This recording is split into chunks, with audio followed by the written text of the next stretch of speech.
Karma clap. And welcome back to Gorgeous Pandemonium. I'm Gabrielle. And I'm Charyssa. We're super excited to have you here with us for another episode where we dive into the big things, the little things, the holiday things, and all the gorgeous chaos in between. Ayo! So grab your favorite drink, whether it's soda pop, water, or eggnog, or anything else, a little stronger. Spiked or not. Spiked or not. Get comfy, and let's get into it. All right. Pew, pew. So today, What episode number are we? 29. 29? 29? 29? Yeah, all 29. Here we are. Dang. We believe with Gorgeous Pandemonium that holidays are magical and stressful and beautiful and a little bit feral, just like us. Yes, all the things. And today we're going to give you guys the real guide to holiday self-care, not the Pinterest kind, because although half my life is on Pinterest. Mm-hmm. Got all the holiday boards. But we're taking a more unhinged And sleigh ride realistic. through this through this winter wonderland. So let's just hop right in. Let's hop in. You go. Okay. Are we going to do word of the day? Yes, we are. Man, you almost forgot. Oh, I did almost forget. No, I was like, why are you? You're just letting me you always just let me do whatever I want, which is nice. Always. But it's fantastic. Okay. I feel like one of these is going to be the best for us. I like green. Kerfuffle. Kerfuffle. Kerfuffle. It's a noun, a noisy commotion, or ado. Similar words. Brouhaha. Hullabaloo. Hullabaloo. It's H-U. Hullabaloo. Big stink, ruckus. See also tantrums. Whenever there's a kerfuffle, Mr. Squid inks over. Oh, you guys made me ink. Hello, Boosefina. Okay, a noisy commotion. The holidays. The holidays it just are fits in. A kerfuffle. A kerfucking-fuffle. A kerfucking-fuffle. I like that. Hey. Okay, so word of the week. Try music. Kerfuffle. You got this. Charyssa, you're going to start us off today. I am. Yes. So we have a couple different things we're going to talk through. The first one, we are talking through the myth of cozy December. Like you mentioned, Pinterest boards, Instagram, social media, all of it tells us that December is all blankets and cocoa. It's this beautiful, magical season, right? It's the aesthetic videos I play in my living room constantly. Those, they keep me safe. Sorry, you do. Go on. 100%. But in reality, we're overstimulated, overbooked, and one Christmas song away from lip singing. If I have to hear Mariah Carey one more time, I might drop kick someone. Yeah, I know that everyone's like, oh, she's thawing out. Christmas is here. Oh, I'm not a fan of that her song? music. No. I've never been a fan of her music. No. Like, you can cancel us if you want, but at least we're honest. True.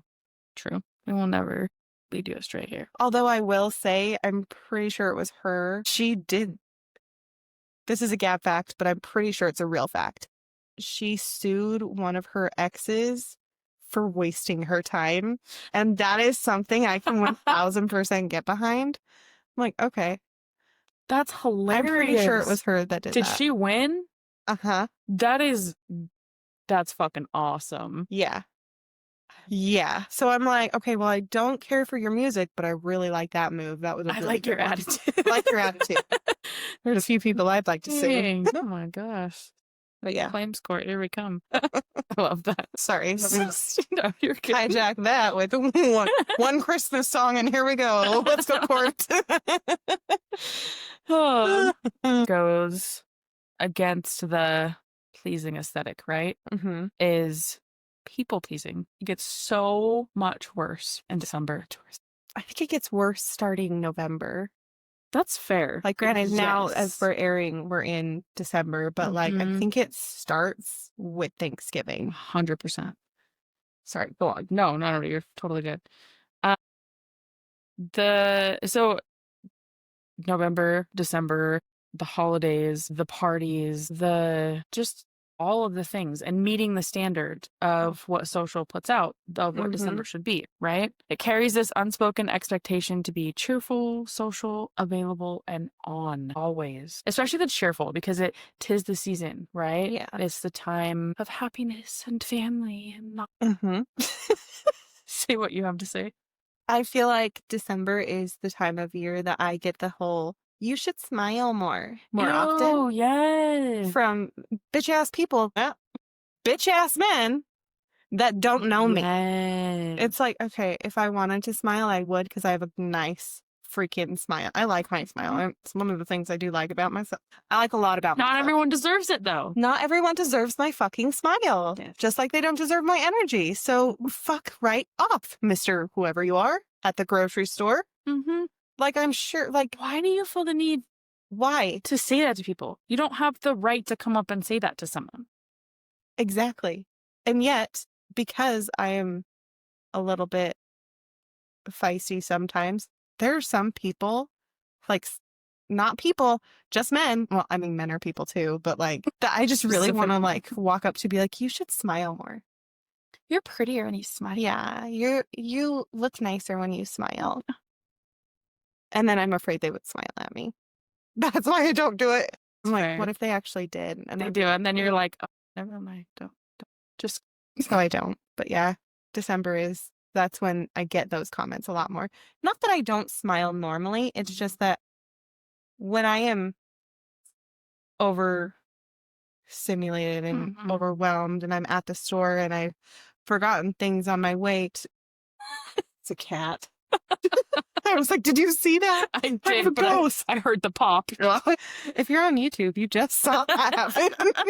It was just bad that. What you can't see is the below. There's a cat. We left off on me complaining about men telling me. Yeah, people feel like you just have to have the holiday spirit because it's that time of year. And we just magically, that should just make everybody happy. And yet it doesn't. It actually, like schmoo.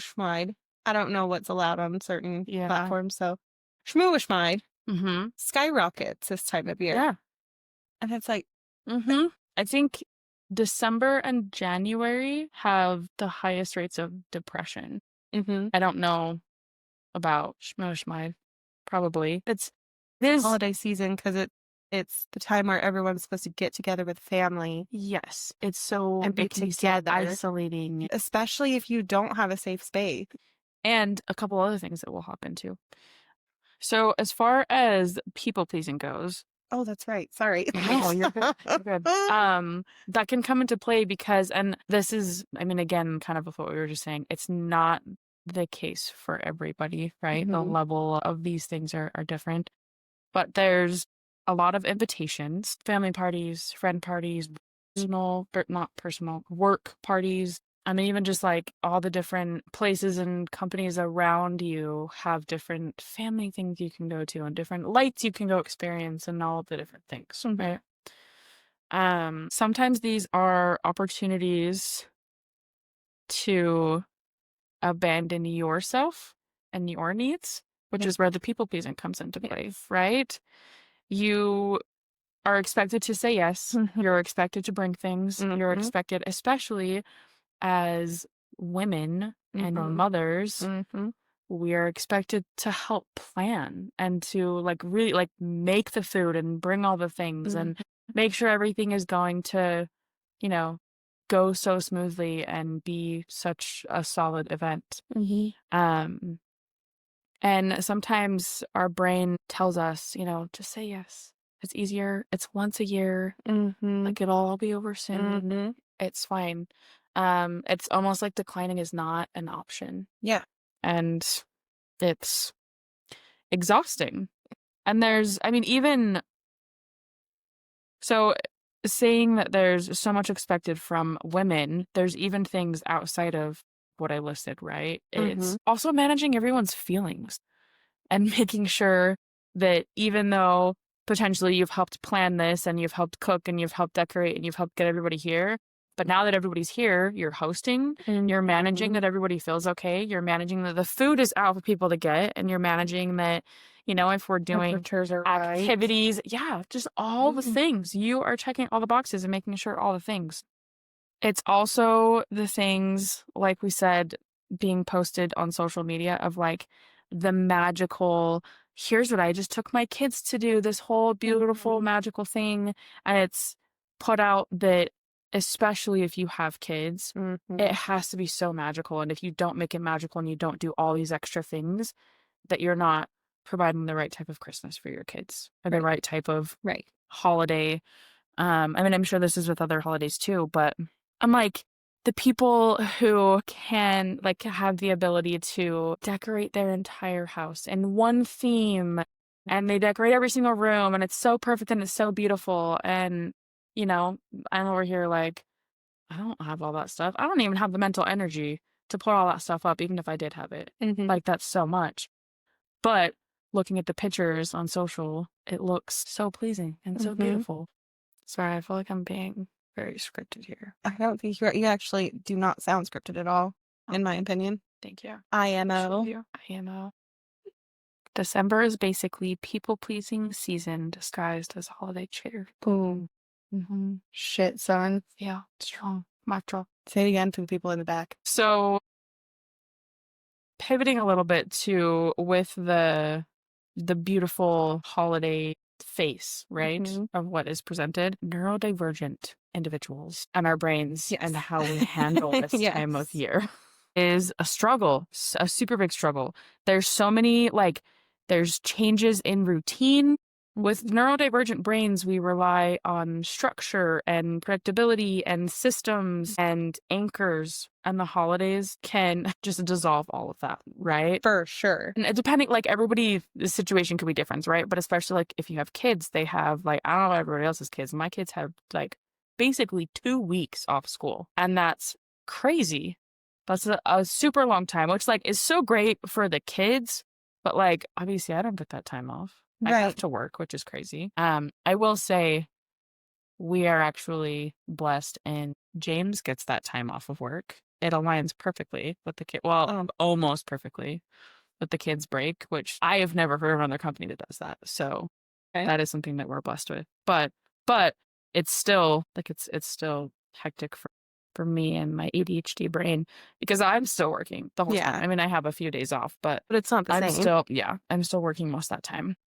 But it's also like if you're traveling, and not only are you traveling, but so is everybody else. So travel is so hectic, and like depending upon when you can get your flight in or your drive in, like what time it is, and all the different places that you have to be, because normally, you know, like especially I will say during the work week, like there's things that we do on the weekend, but like during the holiday season, it's like every day is something. Like it's not just Saturdays and Sundays, or I guess traditional weekends. Not everybody works Monday through Friday, but like for me, it's so much easier to do stuff on the weekends, but having stuff come up on like Monday through Thursday night throws such a wrench in so many things for myself specifically, but also my family, my children. I mean, we're all very neurodivergent, so anything out of the routine is a little bit crazy. But it's also like sensory overload is everywhere. There are lights, bright lights, flashing lights, changing lights, lights in shapes of cool things. That like there's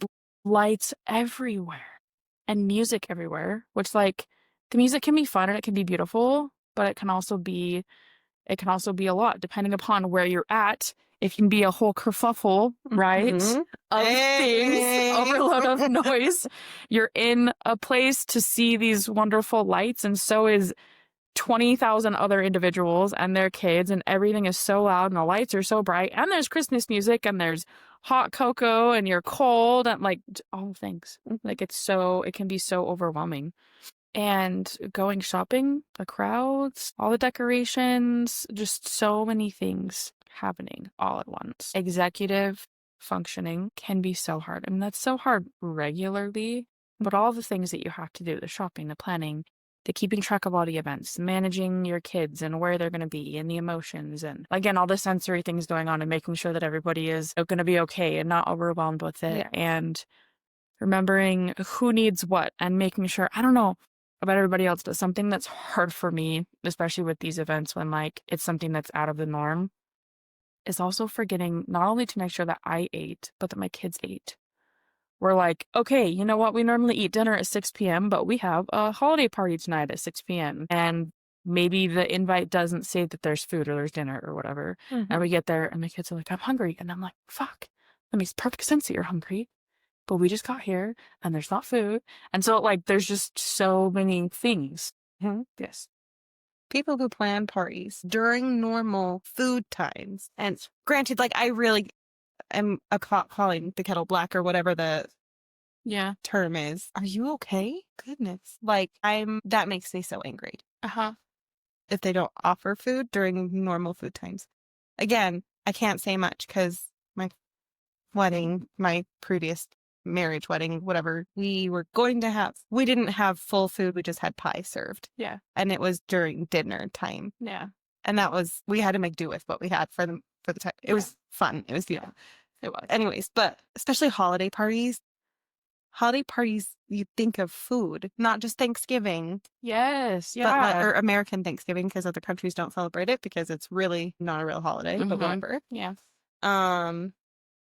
Like, gluttony is strong right now in this season. That's why everyone's like, I'm going to put on my holiday weight and whatever. Yeah. And fuck it if you do. It's good food we only have once or twice a year. Calm down. You're fine. But, like, I don't know. That drives me nuts when people do that. And they're like, oh, well, we're hosting this from 6 to 11. Okay. And there's no food? Just a lot of booze half the time. Yes. That, like, and, like, you know me. I'm not here to judge anyone for drinking. Make sure you're smart about it. First of all, holiday season, everyone's drinking. Second, don't bring and drive. Never. And make sure that you're eating. Like, pace yourself. You don't need a hangover to know that you drank the night before. You'll still get bloated if you're anything like me. You can think about drinking and get bloated from it. Like, Jesus. Yeah. Well, I think it's also like, if you're truly not going to have food or you're just going to have snacks, not like dinner, call that out on the invitation. Because that's the other thing too, is when it's not called out, I think people assume. And or for me, I don't even like I don't know, just the way my ADHD brain works, I guess. I don't even think about that. I don't even process the dinner, like I was saying. So if it's called out on an invitation, I'll be like, oh, okay, we need to make sure we eat before. Yeah. Or we need to, just not eat before because they're going to be serving dinner, because then you show up and you're full and they're serving dinner and you're like, oh, I'm not going to eat. And I guess people pleasing fears, that's rude, right? Yeah. It's like, if you're not going to eat, you're not going to eat. No, people pleasing aside. No. If you come to one of my parties and you don't eat my food, I'm going to be very offended, because I'm the type of person that, so you know me, obviously. I don't like to ask for help, especially when it comes to dinners that I am planning or parties that I am planning. It's like a full multi-course meal when I'm planning things. So it's like, if you come and you've already eaten, you don't need to show up. Because I have literally spent the past 48 to 72 hours prepping everything for this meal. So get the fuck That's out. fair. But I feel like the invitations that, or the parties that you host that would involve that, are not like, you're not inviting 30 plus people. That's true. It's like a smaller, close knit. Yeah, that's fair. Okay. Yeah. All right, fine. So the expectations are a little bit different. Yeah. And if you know me and I've invited you to my home for a festive something, you're getting fed. Bet your ass there's going to be food. Probably some form of pasta. A couple years ago, I'm pretty sure you came and we did a pasta bar. Yes, it was so good. So good and so easy. I was stressed out like no other. Back then, it was back in my smoking days, so I was out smoking as soon as one of my friends showed up. But I was like, holy shit. Because I used to get so stressed out when I did them because, I don't know, I like to stress myself out sometimes, apparently. But now it's like, so I'm hosting a festive thing later this month and I'm excited for it. Like, I mean, I'm taking little steps so I don't overwhelm myself at the last minute. I'm pumped and ready for it. By the way, there will be food. Sweet. Love it. I'm sorry, I just hijacked this again. No, you're fine. I don't even remember. By the way, let me know what I can help with. Oh, I will. I will this time. For realsies. Maybe. Good. So with being neurodivergent during this time, a lot of emotional dysregulation happens.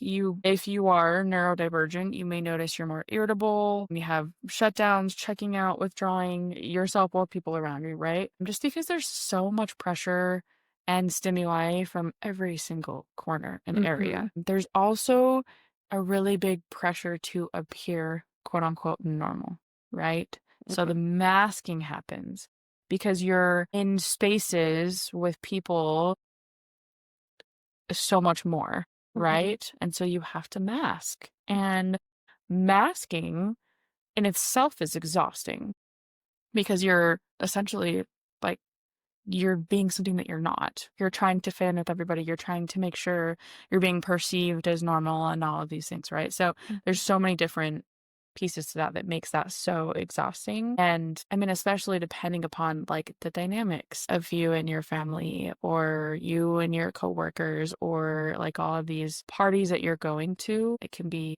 just so much to be there and mask and make sure you have the right holiday energy and joy and you're smiling and you're festive and you're all the things, right?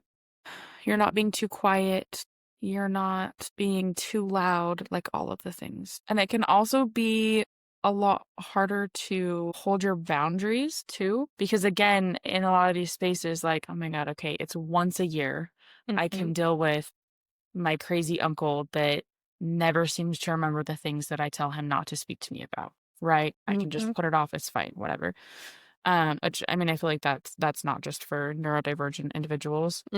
But yeah, just the mind track of it's once a year, it's fine, we can deal with it. Yeah.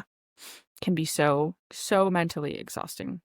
Holiday pressure hits neurodivergent brains differently, not because we're weaker, but because the season pulls away the structure and predictability that we rely on. And it's crazy, like for someone, I think I've shared this before, as someone with ADHD, I thrive on routine, but I hate routine and I rebel against it so hard. And I'm like, it's going to be great. It's fine. Like, it's okay to go out of routine once in a while. I say every day. But it really does, like, it really does throw such a wrench in things and, like, really, and the predictability. Like, I love spontaneity, but being able to know what is happening in my routine, especially with my kids, right? Not just for myself. Like for myself, those things are fun, but like knowing what to expect with my kids and helping them to know what to expect, like it's so important. And so many of these things just it's just so crazy. It makes it so hard. So kind of wrapping up this first point of the myth of the picture perfect holidays. People pleasing is often a result to overstimulation, fear of conflict, and needing stability. Neurodivergent brains already feel out of sync in December, so we try to control the environment through pleasing. So people pleasing is also like so much more people. Yep. And that's exactly, it's not weakness, it's survival. Like it's what we feel like we have to do. And I think something that has been said to me, but one of the things that I try to keep in mind with people pleasing, because a big thing for me with the people pleasing is I don't want anybody else to be uncomfortable, right? And you know what, actually, maybe you shared this with me, or maybe it was a book. I don't know. Anyway, in a situation where people are going to be uncomfortable, either yourself or others, choose yourself in the way of not making you uncomfortable. Choose others' discomfort over your own. Don't discredit. Did it come from you? It came from Untamed. Okay, that's what I thought. Cool. Okay. Your favorite book. Shout out to Glennon. But yes, always choose others' discomfort. Don't make yourself uncomfortable. And that's what people pleasing is, essentially, is we are trying to make sure that nobody else is uncomfortable. No matter how uncomfortable we are. And we're making ourselves so uncomfortable. Yes, so 1000%. It's okay for other people to feel discomfort. They'll get through it. They'll get over it. Choose yourself and your peace. Protect your peace. Protect your peace. I love that. Yeah. Yes. 1000%. 1000%. I'm here for it. All right. That was a good one. Thanks. Number 2, what's yours? Mine. This next part, because I was talking about being unhinged earlier, because I feel like this is my very, like, I am, this time last year, I was so full of grace and I was just trying to survive. I was like in my, like literal survival mode through the holidays here. I have moved beyond that. and I am in my unhinged holiday era. So buckle up, buttercups. Let's do this. So this next section is the unhinged self-care that actually works. We do things to protect ourselves and we don't even necessarily realize it, or we dream about doing these things, right? So like, it doesn't have to be these big self-care day at the spa. Yes. Especially during the holiday season. Nobody's got time for that, right? So like, this can show up in so many different ways. Okay. So this is like when you're overstimulated, you can't handle it anymore. You go to the bathroom and you scroll. Sometimes we scroll. We act like we're taking a shit, but instead we're just scrolling with the door locked, praying that nobody comes looking for you. Or you go and take that 45-minute shower just to get away from the family drama and to just separate yourself just enough. And guess what? That's okay. Because if it's between pretending to shit for 45 minutes, or maybe it does take you that long to go to the bathroom, and if that's the case, you should probably look at talk to your doctor. Probably. But if that's what it's taking for you to recenter yourself, to come back and not be a mass murderer, do it. Like, take that time to yourself. Like, absolutely. Something I do, oops, let me just knock it around. Something I have learned to do this last year that really makes me happy is I like to do a lot of things alone. I like to go shopping alone, especially, which is really hard to do right now because as I'm learning very quickly, I have a partner who really likes to shop with me, which is great. It's wonderful. Like, he is one of my favorite people to shop with. Yeah. But sometimes I like shopping alone. And that's okay because people are exhausting. I'm not saying he's exhausting, but sometimes I don't have the emotional or mental capacity, even for my partner, because I am so drained that I need to do things alone. So that's me going to the grocery store by myself, or even me going Christmas shopping by myself. And that's okay. It's not like, a lot of people are like, well, we do this as a family. Every year we do this as a family. Like, I know that some of my friends, like, it's a big thing. Like, it's their aunts, their uncles, their cousins, like the entire family go and they camp out the night before or Thanksgiving night and like all of these things. And I'm just like, That sounds exhausting. being around the people. I love shopping. I love finding great deals. I can't do the people all the time. And that's okay. And all the chaos, because it's like holiday shopping it's not regular shopping. There's so many more people out and all over and don't put things back. And so the stores are a mess because people are just throwing stuff everywhere. Yeah, it's just so much. And I don't know, we weren't going to go too political today, but here we go. I don't know if anyone else has noticed, and like, there's been whistleblowers for a while now, especially about Schmarget. Can we call them out as a company, or is that slander? Idea. So there's this one store that rhymes with Margaret, kind of. Anyhow, they have been caught, and they have employees that have left that have stated they cover the prices on the boxes and raise the price and say it's on sale. What? Yeah. Just for the weekend of, like, not even just for, but starting the weekend of Thanksgiving. My God. Yeah.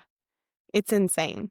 That's so dishonest. There's some things online when they're like, especially when they're like drastic, like sales. I'm like, is this really, like, I bought a pair of headphones around my birthday, I think last year or this year, online, and it said they were normally like $200, but they were $35. And I was like, what the fuck? That's such a good deal. And then I bought them and I was like, you know what? These are not worth $200. And I looked them up again like a month or two later, and same thing. Like, it was still on sale for $35. I was like, these are not $200 headphones. There's no way. Yeah. And it's a tactic because, people are like, oh my gosh, sale. It's on. I don't know how long this is going to last. This is such a good deal. I have it right now.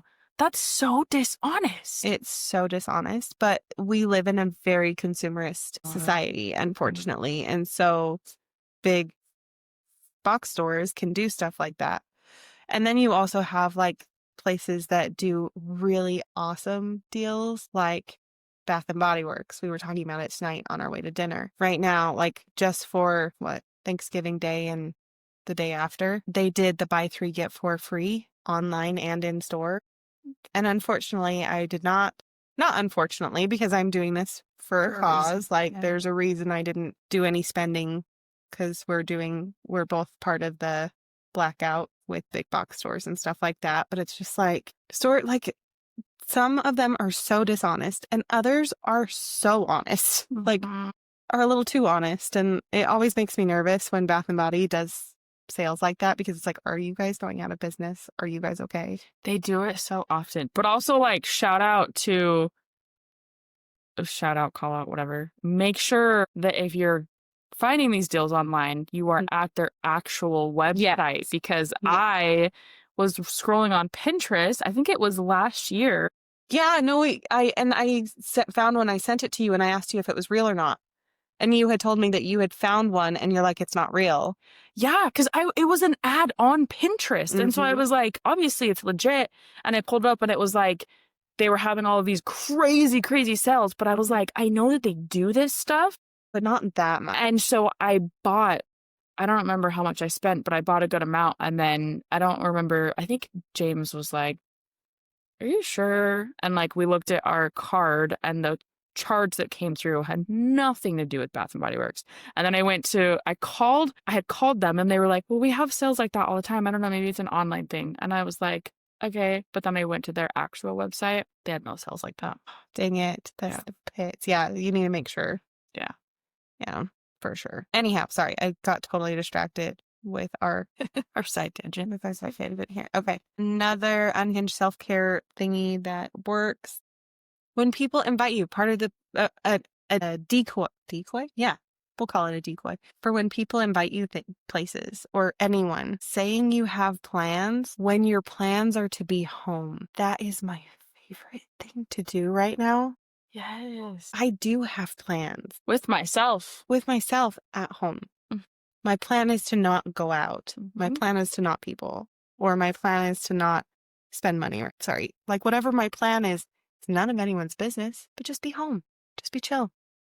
That's such a good call out, though, because I feel like part of our people pleasing, right, is we feel like we can't just take time for ourselves. Your plan can't just be for you to just, especially because people are like, oh, you're just going to be home alone? Come be with us. Come out with us. Or let me come over. Yeah. No, I have plans. I am happy being home alone. That is my self-care. So even though it doesn't necessarily feel like they're not big plans, it's okay. Yeah. You have plans with yourself. Yeah. Just be. Just like the Grinch said, dinner with myself. I can't cancel that again. Turning off your phone, or not turning off, but ignoring people, not responding right away, not answering phone calls. Or with iPhone, turning on your sleep mode. Yeah. Focus mode, whatever it is. And telling people you're going to sleep, or telling people that you fell asleep because you needed rest, not necessarily slumber. Yes. Because that's okay. Because there's multiple types of rest, right? Multiple types of rest. I mean, don't lie to everybody all the time, but it's okay to stretch the truth when it comes to your self-care.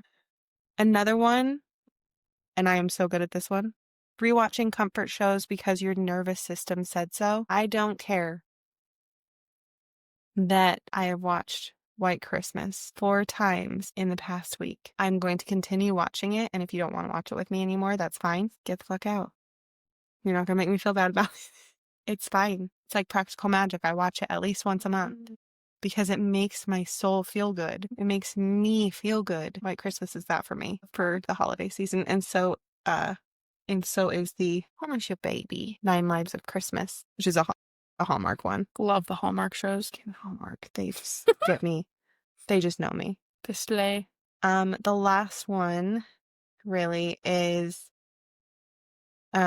practicing no with no follow-up explanation. Yes, no is a sentence. It is also a complete answer. People think that it's bitchy when I just say no. I don't give a fuck. You don't deserve my full life story. I don't know. I don't want to go to lunch. No, I don't want to come and spend 4 hours with your family.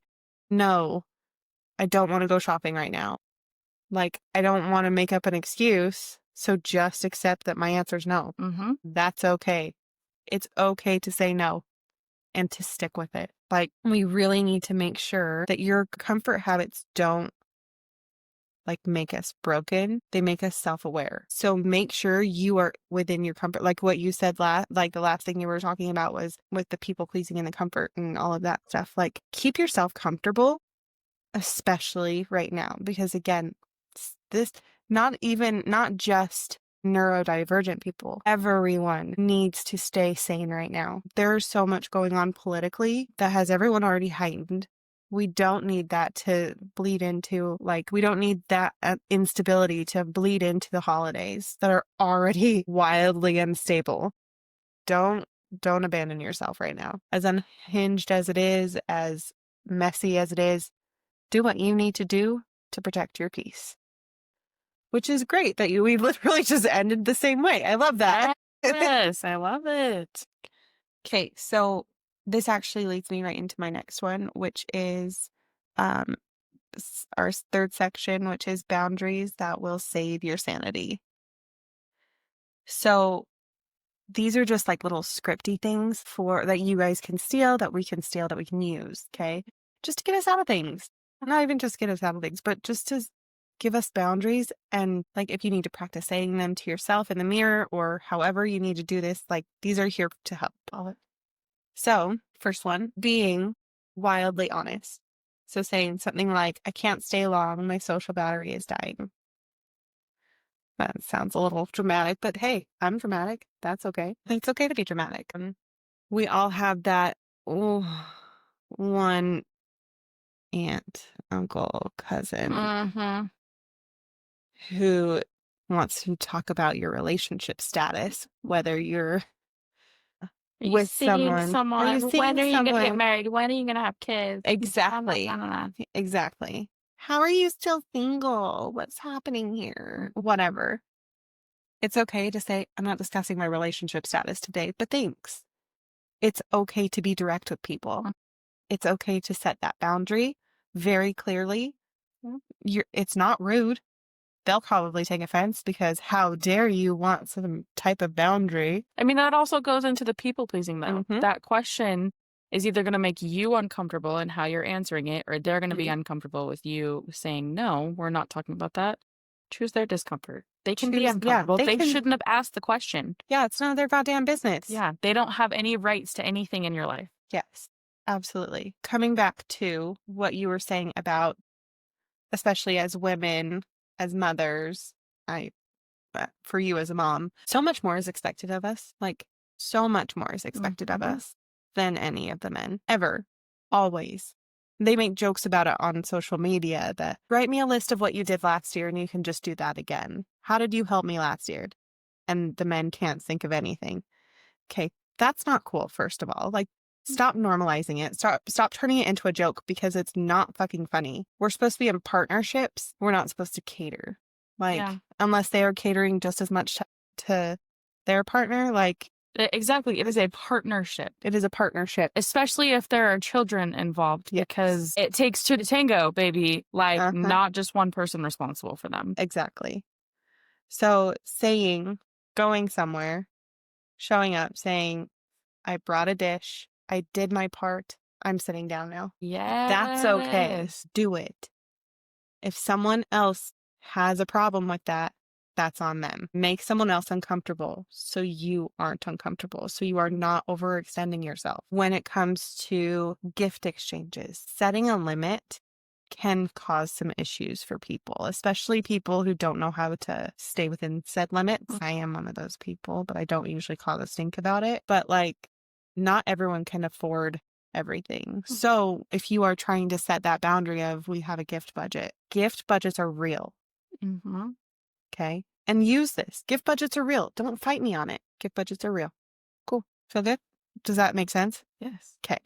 I have one more, and this one is probably my absolute favorite. And this goes back to talking to when you were talking about how there's so many different, like, people are inviting us all the time and just swing by, just come on over, right? it's okay to say no to stuff like that. And if you need like a boundary, just say, no, I cannot just swing by. I'm protecting my peace. And that's okay. You don't have to say anything else. You don't have to explain what your peace needs to be protected from. It does not have to turn into a big discussion. I'm protecting my peace. No, thank you. Again, this topic and the last topic that I had are very big when it comes to like normalizing and protecting our mental health during the most overstimulating month of the year. So please, please, please protect yourself. It's okay. Just protect yourself. That's it. That's section 3. Okay. Okay, section 4. So this is, we're wanting to talk through how to take care of yourself through holiday triggers and trauma responses. Okay. So first off, why do holidays, like, why are there triggers? Why are there traumas, right? I mean, there can honestly be so many different reasons for so many different people and situations. The season is layered with memory, right? There's so much with holidays about family get-togethers that you've always done, or what were holidays like when you were a kid, or like even just the nostalgia of it. It just like, it brings up all the memories, right? Holidays are repetitive. Same dates, same rituals, same people. See, not always, but like that's, I think sometimes the culture, right? Of like, yeah, like you're getting together with your family. Yes, your family's getting bigger, but you're getting together with your family. Yes. And our nervous system remembers things, even if our mind has moved on, or even if we may not remember the specific scenarios, our nervous system remembers and can put our body into responses with that. Depending upon, I mean, how events went when you were younger, right? Being around your family, your childhood homes, because for some people, like grandparents, that home has been a home for forever, right? So even going back as an adult, like your childhood memories are there as well, which can bring things up. There's even certain foods or songs that can activate part of you that existed at the time of the wound. There's literally so many things that can bring up memories with all the senses. So I actually read this thing that I read this thing online, and it said when we're triggered, we don't respond the age and the person that we are now. We respond the age and the person we were when the triggering thing happened. That's why, like with the holidays, a lot of the time people feel that child joy when certain things happen. It's because when we are triggered, whether we're triggered by something negative or by a glimmer, we return to that mentality that we were the first time we experienced it. That's crazy. I love that call out that triggers are not always negative, because yeah, it's triggering a response, a memory. That actually kind of plays into something that I get into here. Oh, perfect. You're welcome. Thank you. And this kind of even ties in a little bit to the people pleasing too, especially I will say for women, sometimes also the oldest child, right? Like the one who takes care of everything. There's pressure to be the responsible one, the one who's helping to keep the peace and to put everything together and hold everything together, and the one who doesn't react to things, and like, again, I guess just like keeps the peace, maintains. These roles often mirror the roles that you had as a child. Sometimes the kind of also going back to the first thing that I talked through, the myth of the perfect holiday, it can really, like, it can cause a lot of pain for people, especially thinking back on when you were younger, if you didn't have that. Yeah. But that's the image that's put out, that everybody's this happy family and you all have, these get-togethers and all these presents and all these whatever. And that's not a reality for a lot of people. So that can be super damaging to see that. Everywhere you look online, the pictures of people, the commercials, I know we just talked about the fun Hallmark movies, but the Hallmark movies, right? Like the perfect images, that can trigger grief, envy, sadness, like a lot of different feelings with that. And or depending upon where you're at right now in your life, right? If you had pictured it being different or want it to be different, whatever, right? You can picture all of that. There's also so many other things during this time of year. We talked about constant stimulation, disrupted routines. There's also a lot of financial pressure because are you buying presents for your immediate family? Are you buying presents for your friends, for your coworkers, for your aunts and uncles, for like all of these different people? And that can be a lot. The holidays don't create our wounds. They brighten the stage where they were originally formed. Which kind of goes to what you were saying of you go back to that time that it was. So, I mean, a big thing with this, I think, is maintain your boundaries. Kind of like you were just saying, like practice those things of saying no and maintaining your boundaries. Because it's even sometimes if you're okay going to a party, like a family party, but there's an individual there that you're not okay with, setting that boundary that like, because it's so sad to me. I feel like there's so many families. I don't know. I guess I'm just throwing this out there. I don't have statistics or anything, but there, especially, I feel like older generations that try to cover up or overlook trauma. There can be an individual in your family that has caused you and potentially others trauma in one way or another, but they're family. So it's okay. They're still invited. We're all going to be good. Everything's fine. Put it in the past. No. What's done is done. Yeah. You've moved on. You're doing great now. Why does it matter if they come? Yeah. No. Protect your peace. Protect your peace. Take care of yourself and your extensions. Also with this, so going into where trauma comes from, your inner child, you can acknowledge yourself instead of pushing through, like saying, you know, again, like those things that we've said, like, oh, it's one time a year. It's fine. I can go to these things. I can do these things, whatever. Instead of just pushing through, you can talk to yourself and try to understand that scared child that's inside, right? You can say things like, I see why this is hard for you. Don't judge yourself. Witness yourself. Witness the things that you're going through and try to understand the emotional need. What did I need back at the time that this happened? Or like what do I need to make me not feel these things right now, right? Did you need safety, comfort, being believed, a break, permission to be imperfect, whatever it may be? If you're able to identify that and give that to yourself. Yes. And be so soft with yourself. Offer gentleness, not perfection. Yes. This doesn't mean that you suddenly know how to do everything right. It means that you are not abandoning yourself the way that you once had to.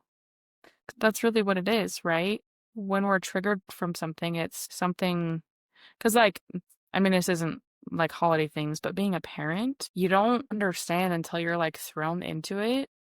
Like even being a parent for 11 plus years at this point, there are so many things at our different stage, right? That trigger me and trigger my childhood trauma and the things, you know, that I'm like, you can't act like that. You can't do that. But then it's like, wait, but why? That's my inner child being like, that's not safe to do. We can't do that. And you have to be so gentle with yourself and take a step back and like, okay, why is that not safe? It is. It's okay. Like we're okay now. And it's just crazy. Yeah. To learn that and be aware of that in all different spaces. Again, with boundaries. Set boundaries that protect not only you, but your inner child. The things that you need and that you have needed. Sorry if that was loud. Touch it. Boundaries become less about controlling others and more about providing safety for the younger version of you, which let's just be clear here. Boundaries are not about controlling others. Boundaries are about protecting your peace and taking care of you. People can see them that way and people don't always respond well to our boundaries. Right. But that's on them. That's not ours. Yeah. We are setting boundaries for ourselves and our needs. Yes. Taking care of us. Yes. You can also create a new ritual that speaks directly to what your inner child missed. Maybe it's rest. Maybe it's play.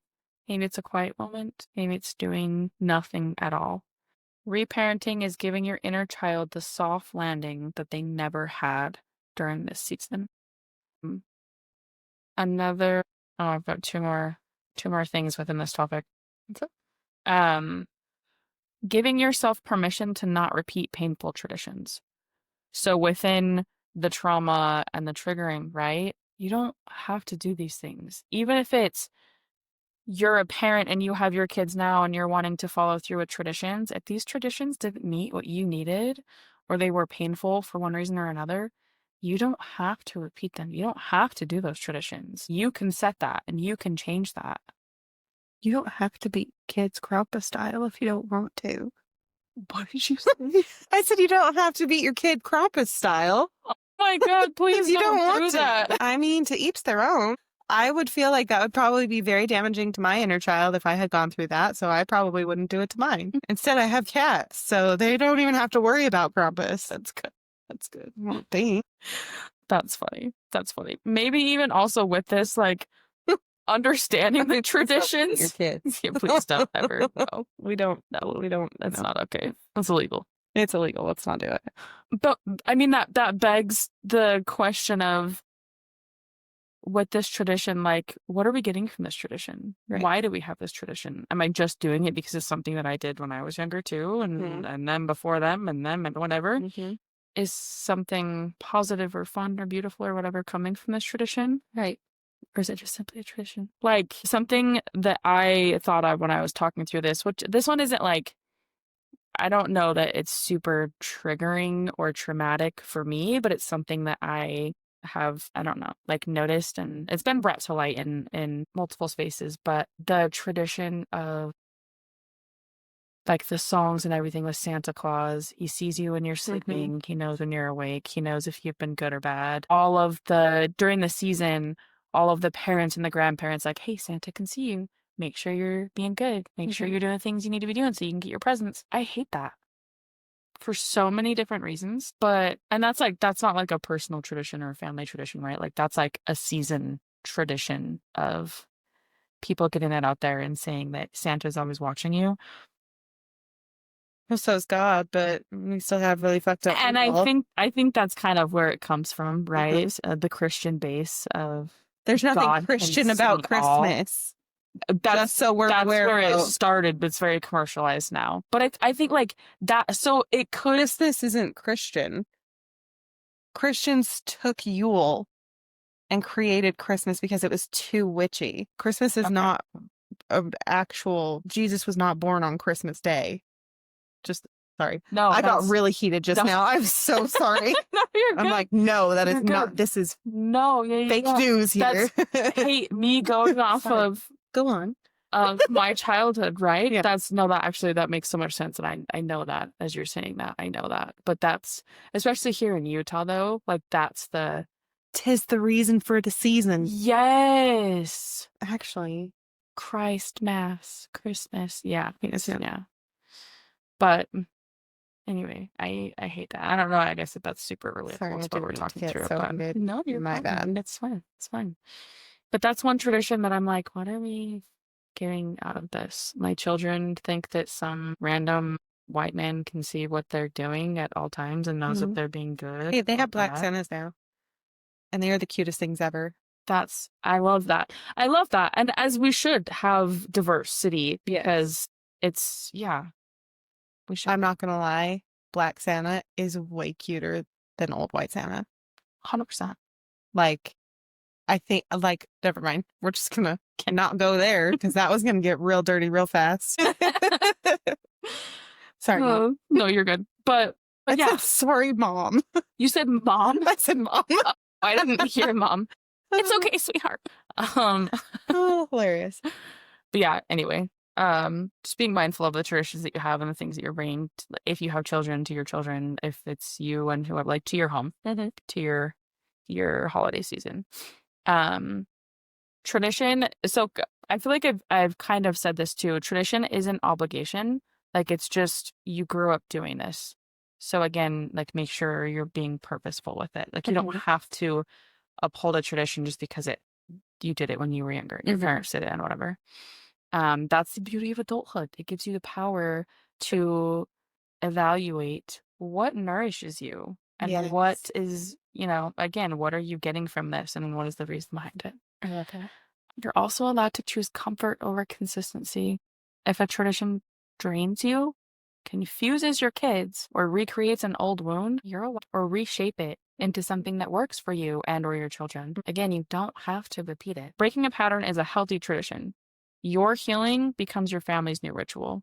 even if you're the first one in generations to do it. Our generation is all about breaking generational things, right? Oh, yeah, we are. The unhealthy ones. Yeah. Do it. Don't do the tradition just because it's a tradition. Make sure it has meaning and something in it for you and or those involved. I love it. I'm here for it. Fuck yeah. And you don't have to justify it. Mm-mm. People may question you, but just like we were saying before, no, or I don't need to, I mean, whatever response would be, right? Mm-hmm. Is a complete sentence. You don't have to give information behind it. You don't have to justify things. You don't have to explain yourself to anyone for anything. Unless you've gotten in trouble with the law, you probably want to explain yourself to your lawyer. That's fair. I love that. But aside from a fucking lawyer, you don't need to explain yourself. Yeah, no. You're a grown-ass human. Just don't be shitty about it. Also, if you do have kids, your kids benefit from the shift because ultimately you're helping to regulate yourself and take care of yourself. And a regulated parent creates the safest environment more than any tradition ever will. Traditions are supposed to hold you, not hurt you. You're allowed to create ones that feel safe and feel good. And the last thing with this piece is how to walk away without guilt. I feel like this will be short because it was kind of like, I feel like you kind of shared that already as far as like saying no and holding your peace. So ultimately, honoring your guilt without obeying it. Guilt is often just an old survival response, going with the people pleasing, right? I'm going to make someone upset. That's an unsafe thing for me to make certain people upset. It's okay to feel that and to recognize that and to release it and to hold your boundaries. Discomfort doesn't equal wrong. Others may be disappointed, but that doesn't mean that you've made the wrong choice. It just means that they are adjusting to a new tradition, a new version of you, a new what. Anchor yourself and your why and let this be your compass. Maintain your boundaries and know that protecting yourself is not selfish. It's self-respect, it's nervous system care, it's reparenting, it's breaking patterns for your future self that you will thank yourself for. So I guess recap on this one. Take care of yourself. Be mindful of your triggers and trauma responses. And at the end of the day, I mean, again, I think the resounding message here is protect your peace. Choose yourself. You don't need to put yourself in situations that you don't want to be in just because it's tradition or it's the holiday season or whatever. Can I speak to one thing that you said towards the end there? Never. Thank you. Here I go. So you had said like, or your guilt without obeying it. So this was the very first year I showed up to Thanksgiving. So you guys, as we are releasing this on the 9th of December, but we are recording on the 29th of November. So the day after the U.S. Thanksgiving. Yesterday was the first day that I showed up to Thanksgiving empty-handed. Did so, not intentionally, because I always at least offer to bring something. But this was the first year that I actually didn't even offer because earlier this week I had a very stressful, well, last week and early this week, I had to go to the memorial of my former father-in-law, which was one of the hardest memorials I've ever gone to. He was a pain in my ass, but one of my favorite pains in the asses, especially towards the end. He and I had a really good relationship. And so I've had a really rough week and just processing everything and being around my former in-laws was beautiful but hard because it wasn't like just my immediate in-laws. It was the entire family and seeing everyone for the first time since I got divorced and all of this stuff and seeing people there that used to be such monumental people. I mean, I obviously saw my ex there and that was hard. Not for the reasons that a lot of people would think that it was hard. Because like at this point, I'm not as angry anymore with her, but it was still hard because like I know her and I wasn't there for her in the way I always thought I would be because we're no longer together. And I mean, that in itself is weird and it's weird to process everything, but I didn't offer to bring anything to Thanksgiving yesterday because I'm still not 100% from it because I lost a very important man in my life and that really sucks. But like I did that and at first like I was driving up and I was trying to, because I don't talk to my family about my former in-laws because we just don't talk about it. So I don't tell that part of my family about them. So I'm like trying to think of excuse after excuse on why I forgot. And then by the time I like pulled up in their driveway, I'm like, I'm not even going to tell them anything. I'm just going to say, hey, I'm so sorry. I didn't even think about it. This week has been a lot for me. And at first I was guilty, and then I wasn't. Like I just moved forward. And that felt so good. Like, granted, I tried to keep myself busy while I was there to seem helpful, like I was doing something, but like I had enough on my plate, and that was okay. It was okay. I love that. It turned out okay. That's so beautiful because we're not always at 100%, but giving our 100% is Different. it's not always quote unquote 100. You showing up and being able to be in that space. And I showered for those folks. Look at you. Not only did you show up, you showed up clean. I showed up clean and smelling nice. That can be a lot. So you put in a lot of effort to that. And it can be so hard because sometimes people don't recognize that. And that's, where the guilt comes in of, oh, I'm maybe not showing up the way that they want me to or the way they think I should be. But it's not always, we're not always able to give everything. Or what we can give or are giving is not always seen as everything that it is. Yes, absolutely. Exactly. Okay. So section 5. I'm not going to lie. This one's probably my favorite for this episode because this is the petty, chaotic, yet healthy December self-care. I love it.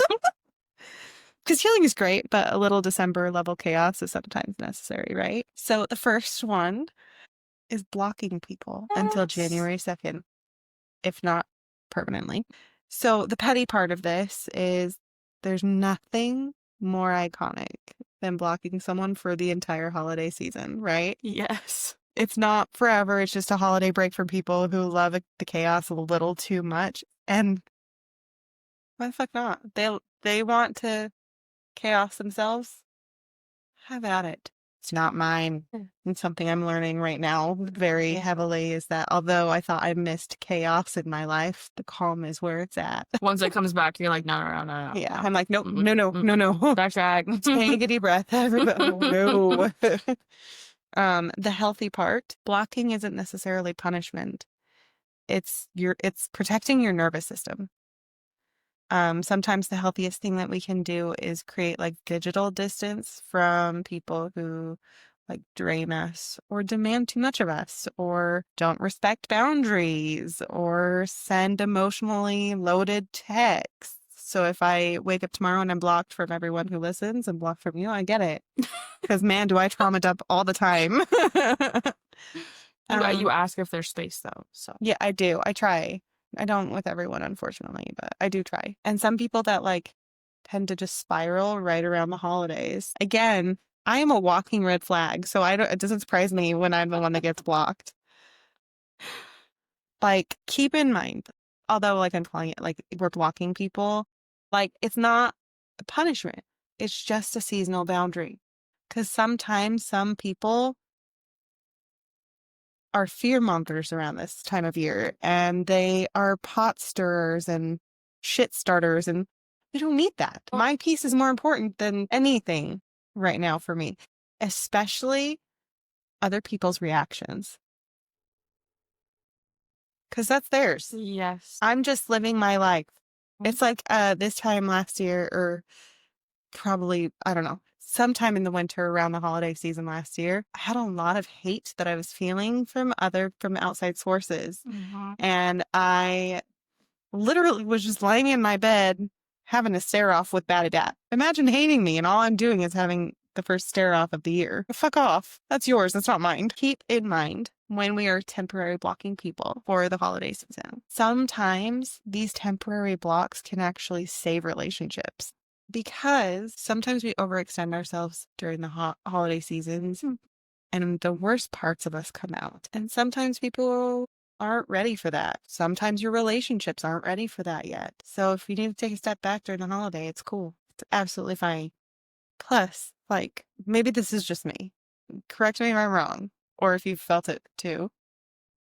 There's just something like that just hits right after you've hit that block button.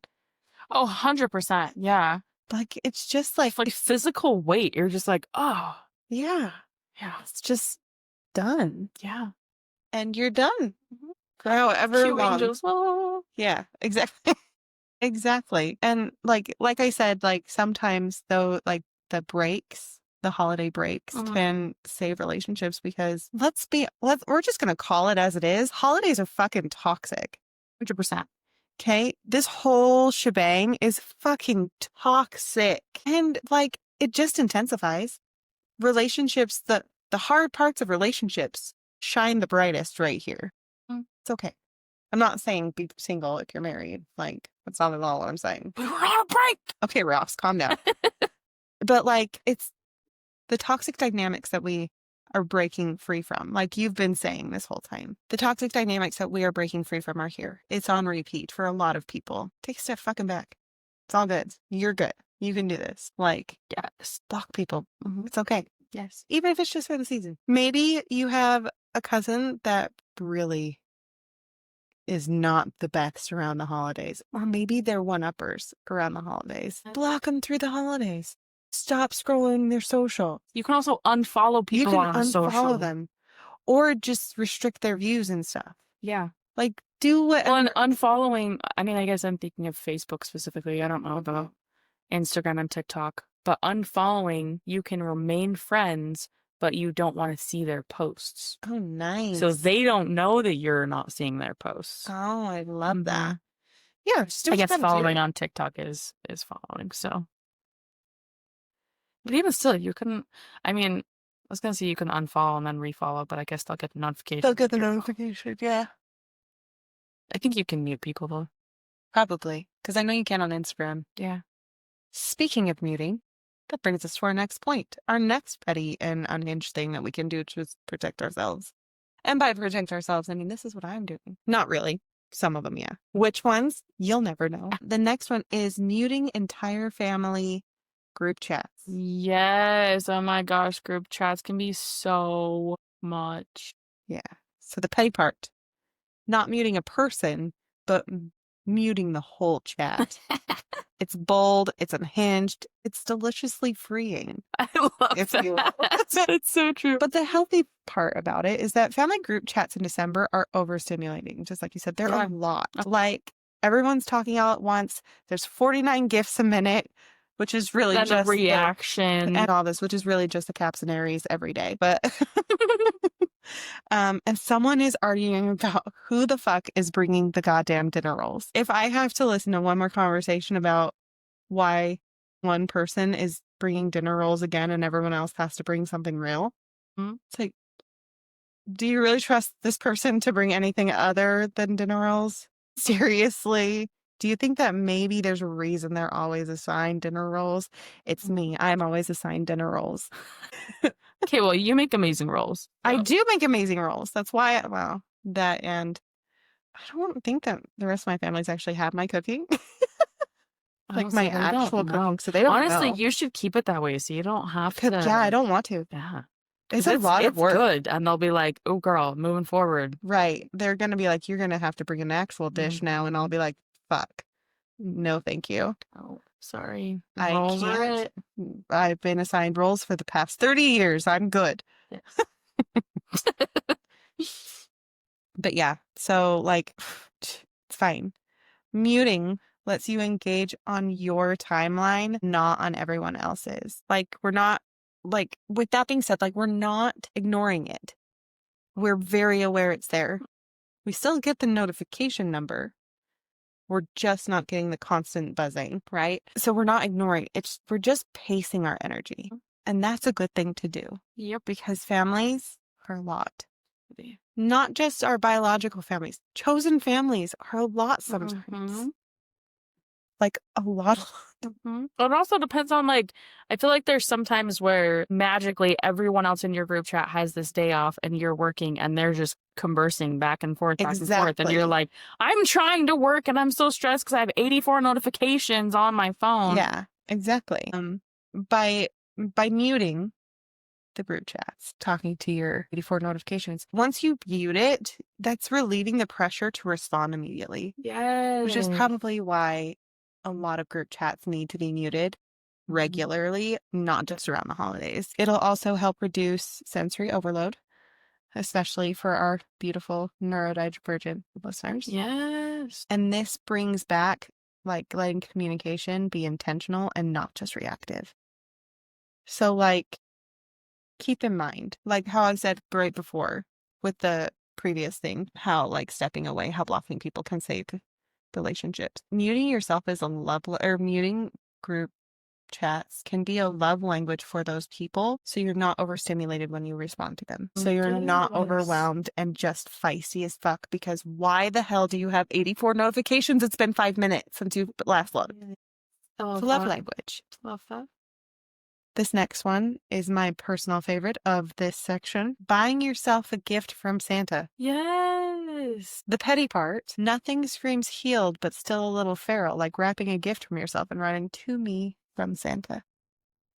But in all reality, like it's so healthy because this is like literal inner child reparenting. You're not waiting for someone else to make you feel seen. You're creating your own magic.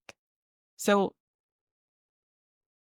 I am a firm believer that spoiling yourself does not make you selfish. It makes you emotionally literate because I know for me, receiving gifts is a big one of my love languages. I know that most people are like, oh my gosh, that is so selfish. It's so materialistic. Fuck off.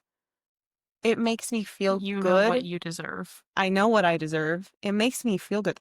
So it's not selfish at all. I know what I deserve and I know what I want. And I don't want to pretend like someone who tried really hard and got it wrong did it right. Like why? Please give me a gift receipt with whatever it is people get me. Like, yes. and And don't those be that, upset with people that use it. That's yeah, your intention in getting a gift should be for something that they want to use, not yeah, that if they don't like it or it doesn't fit or whatever, that's nothing against you. exactly. So like by doing this, this is actually a way, like I said, this is reparenting your inner child, right? Because this is healing childhood holiday disappointments. I'm not waiting and getting overexcited for someone else to surprise me with what I asked for. I am getting what I want for myself. Obviously, not everything I want. I do have like certain things that I'm like, this is what I want from other people. But like certain things, like I'm very picky about like my bed stuff, like my sheets and my bedspread and like decor. I'm very picky about those things. So I will get something just for me that I know that I'm going to enjoy the hell out of. I love that. Thank you. This is also especially for those whose love language is gifts. And this is receiving love on your own timeline. And like with the whole, I think it's like Parks and Rec or something like that, where it's those two silly coworkers and they go and have a day to treat yourself. Like gifting yourself something small can shift your whole mood. So whether this gift from Santa is something big or small, like I've even like contemplated maybe I'm going to get myself an advent calendar because why not? Yeah. Little things every day. Yeah. Just to feel good. Love that. And I don't have to wait for someone to get me one. I mean, granted, I don't think I've told anyone that I even want an advent calendar, but there is one that I do want on the TikTok shop. It's the crystal one. And I think I'm just going to get it. There's a crystal one and it's only like $25. And it's like, I think it's all 24 days. But they're like legit crystals. One of the girls that I follow who's a tarot reader has had like 3 of them. Okay. I'm like, I love that though because it shows you, because I feel like so often it's like we get ourselves the bigger things because we wouldn't want someone else to spend all that money on us, right? But it also shows you that you deserve the little things too. The little, this is not, I mean, crystals, you're obviously going to keep crystals, but even if it's a chocolate one because you like chocolate and there's just chocolate candies and all of them, it's temporary, but it makes you happy and it's something that you get to do for 12 to 24 days. Kindness to yourself. Yes. I love it. Like things like this, like it doesn't have, like you just said, it doesn't have to be huge things. It could just be tiny things. Like, okay, so for instance, the couch that we're sitting on, little me would be ecstatic that I have this, that I did it myself. Like, and when, not even just little me, like, I mean, of course, little me would be like, fuck yeah, that's good. Well, she wouldn't say fuck, but she'd be like, oh my goodness, that is such a beautiful couch. Like me a year ago would be like, fuck yes, I have this gorgeous couch. Do I lay on it all the time? No, I don't lay on it on the time. It's my podcasting couch, but it's still, But it's here, but and it's you here, did and it. I You did can it, and come I look love it. at it at any time. And I got it for me because I wanted it. And it's like, when you're healing, because as we've talked about many times before, I am still healing, because healing is not linear. It is hot mess express, and I'm here for it. Buying yourself gifts while you're healing hits different, because it's not just a, I want it, I bought it, but it's a prize for making it through. Mhm. And I love that so much. Also, another big part of why I love buying yourself a gift from Santa or what, there's that joy of not pretending to like a gift you didn't ask for. Does that make Say sense? that again. There is the joy of not pretending like you like a gift that you didn't ask for. Okay. So it's like going back to the part about like not having to like put on that happy face of, oh, I love it. You tried so hard to get me what I wanted. You fucked up. This is Like, not what I want to ask for, but thanks. it's so great. I love it. No, I don't want to do that. Like, Yeah. I really don't. Like, Yeah. I'll do it if I have to. But Mhm. at least if I'm getting it, I know I'm getting the one that I want. Like, Yes. this next part is creating a playlist that drowns out the world. Yes. The petty part, of course, is putting on headphones so you don't have to hear one more Christmas carol or family complaint is peak chaotic self-preservation. Like, Love that. and the healthy part is music regulates our nervous system. It grounds us. It creates a protective bubble in overstimulating spaces. So, like, we need to remember, like, sound is one of the easiest ways to regulate our bodies. Not just our minds, but our bodies. Like, if we can't touch grass, music, right? And we can use these playlists, and we've talked about how powerful music is before, because we can use these playlists to shift our energy completely. Mm-hmm. From overstimulated to completely zen, or Yeah. from anxious to calm, or Mm-hmm. angry to peaceful, like whatever. Like, it helps so much, especially if you are neurodivergent. Yes. It can even help us regulate while we are in big crowds. And it helps us create emotional boundaries through sound, which I thought was so cool when I read that. I was like, hell yeah. So maybe find a song for this month or for however, whenever, that will like helps you instantly reset your mood. So like for me, I want to say it would be like probably Boogie Shoes. Okay. It's the song that if my life were a soundtrack, like if my life were a movie, that would be the opening credits song. I don't think I know that song. I don't even know who it is that sings it. It's an old one. It's a good one though. Okay, so the next one is outsourcing tasks to your partner and kids because you're fucking done. The petty part is delegating tasks at the most inconvenient time. Mid-holiday chaos can feel bold and slightly unhinged. The healthy part, it's not petty. It's just teamwork. It's refusing to carry the entire emotional and physical labor of the season. That's okay to not have to do it by yourself. If we all live, or if we live here, we all contribute. Like, are you fucking kidding me? Get off your ass and help with the goddamn food or help with the cleaning or whatever. Emotions run high. As we've talked about throughout this whole episode, emotions are high during this season, and it's okay to ask for help, Gabby.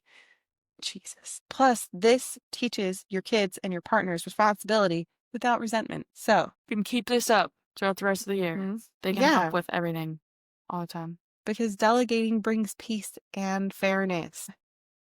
It's not rocket science. It's just no. It takes more than one being person to make a cohesive. household run.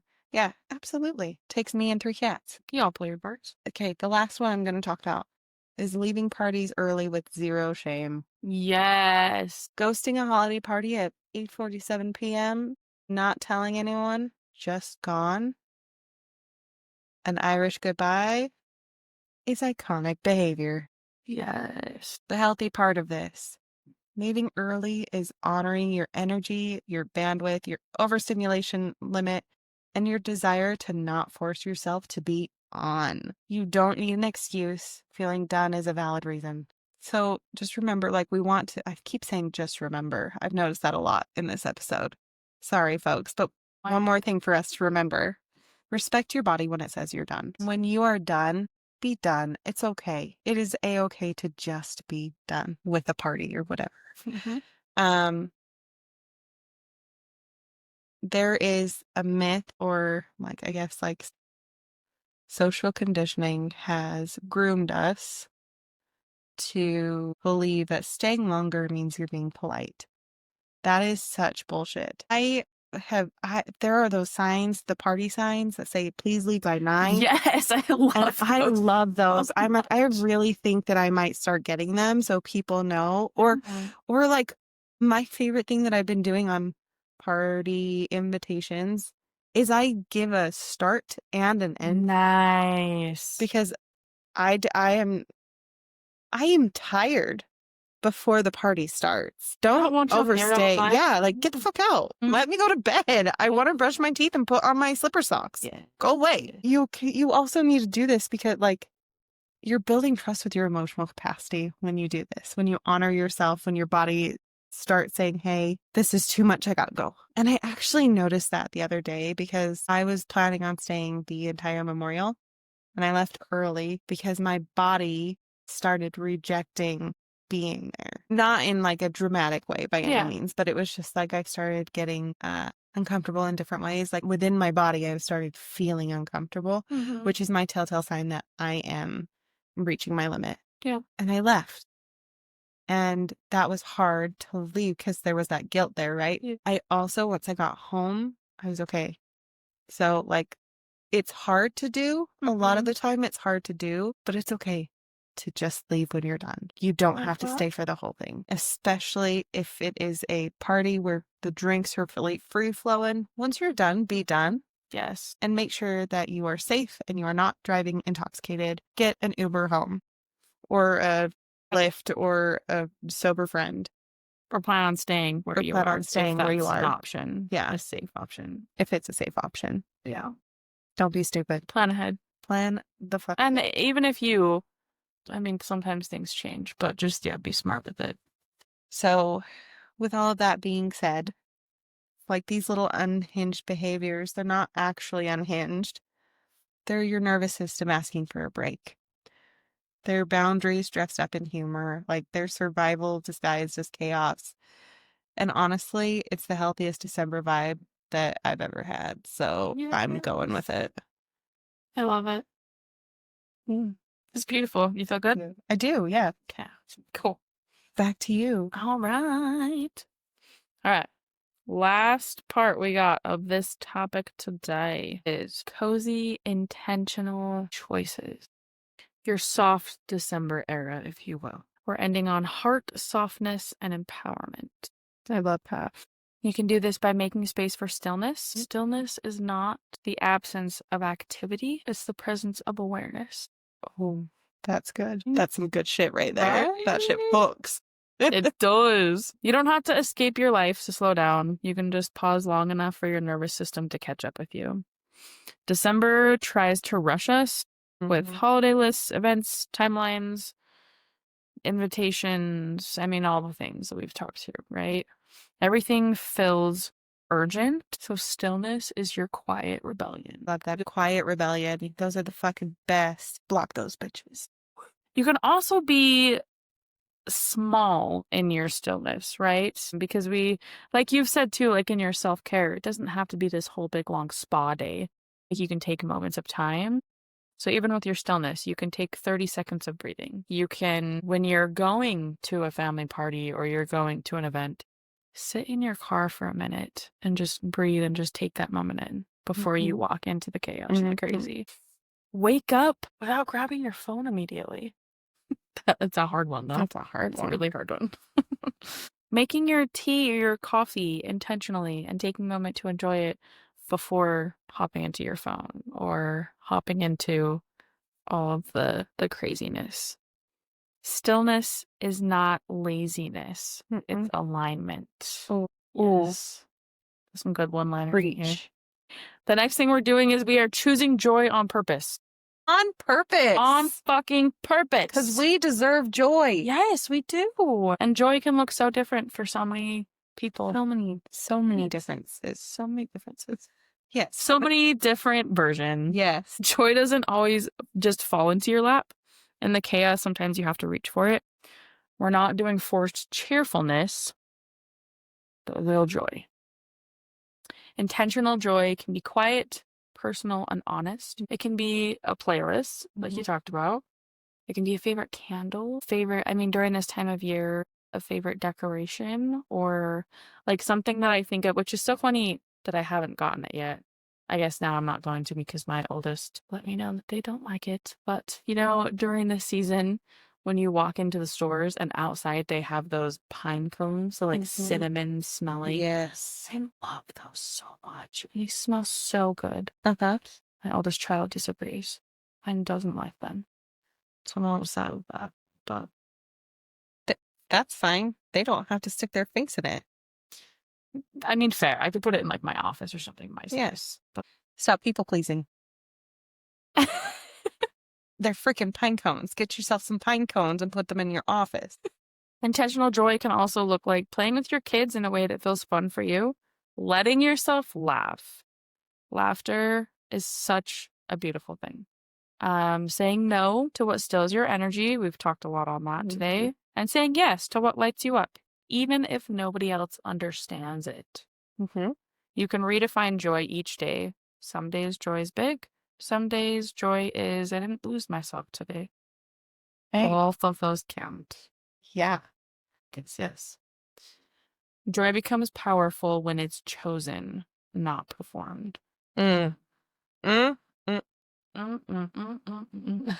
hope you guys can hear the snaps. That was good. That's some good shit. Okay, I've got 2 more pieces to this. Okay.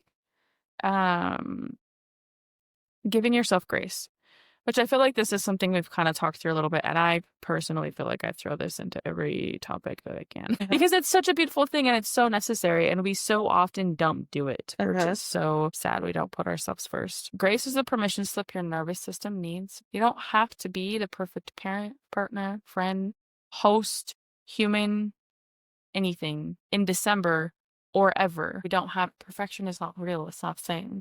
Right. So give yourself grace. Grace replaces pressure with compassion. Instead of saying, I should have done more, I should have done this, shoulda, woulda, coulda, right? Shift to, I did what I could with the energy that I had.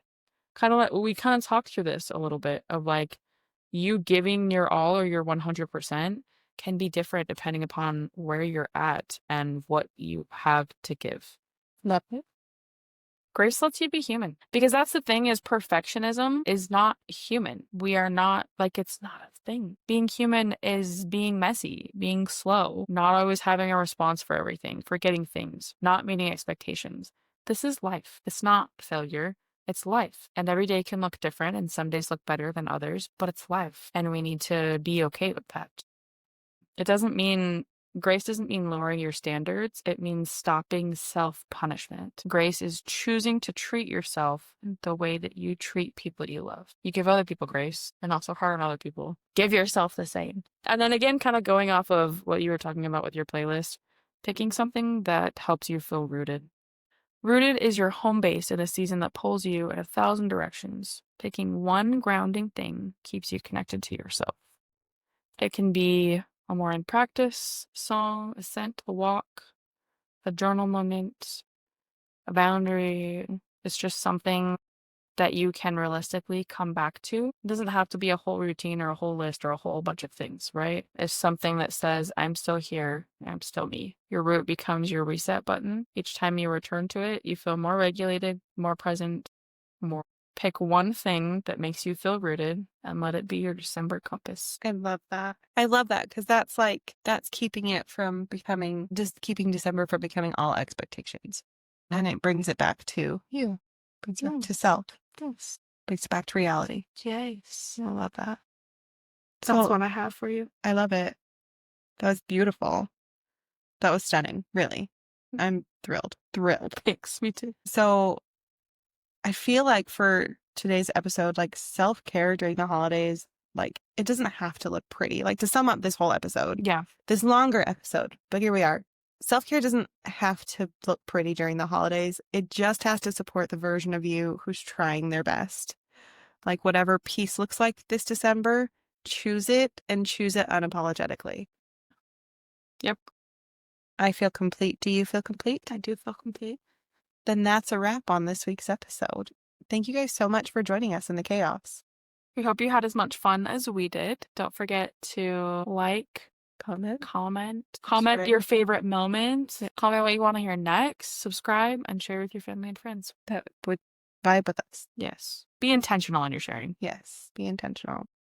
And don't forget to follow us on social media for more gorgeous pandemonium throughout the week. We're getting so good at this. Until next time, We'll see you next Tuesday. Bye. Bye.